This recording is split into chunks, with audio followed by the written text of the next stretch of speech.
Thank you, Neil. Here's what's happening in the region.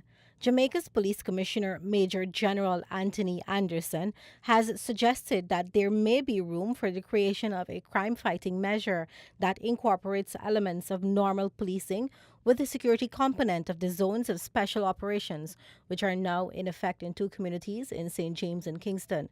According to the Observer, he said that while normal policing remains in place, the issue is that criminals are able to interact freely in the communities with law abiding residents. We tell you now that in Trinidad and Tobago, months after seaman Mark Stephen reported to police that he has been threatened by a man, he and a co-worker were shot dead early Tuesday morning near Stephen's Princestown home. The Newsday reported that relatives said the threats last year was over a woman, and they believed 41-year-old Stephen, a father of one, was marked for death. The other victim, Stephen's co-worker Oswald Ozzy Allen, age 63, was killed simply for being in the wrong place at the wrong time. The shooting happened along King Street and is the first double homicide for the year. Up to press time, the murder toll stood at 10 in 8 days in Trinidad and Tobago.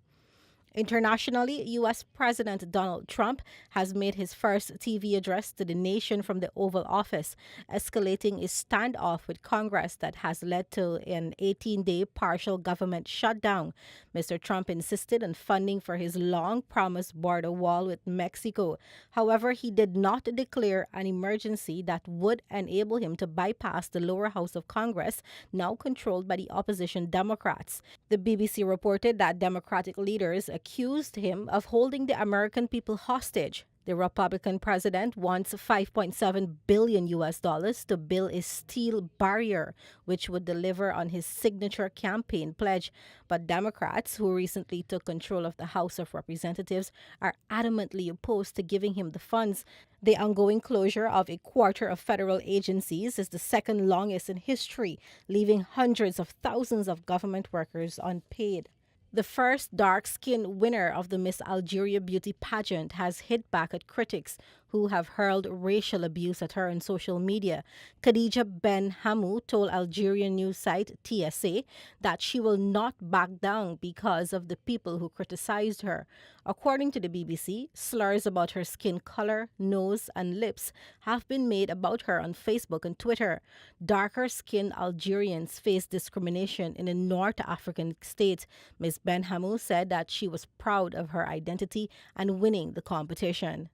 A co-founder of one of South Korea's largest pornography websites has been sentenced to 4 years in prison by a court in Seoul. The woman, surnamed Song, was found guilty of aiding and abetting the distribution of obscene material, the BBC reported. The website had more than 1 million users and hosted thousands of illegal videos, many filmed with spy cameras and shared without the consent of the woman featured. Producing and disseminating pornography is illegal in South Korea. The website was shut down following a public outcry. Last summer, women organized huge street protests across South Korea, calling on the government to take more serious action against illegal pornography. And that brings us to the end of regional and international headlines. Back to you, Neil.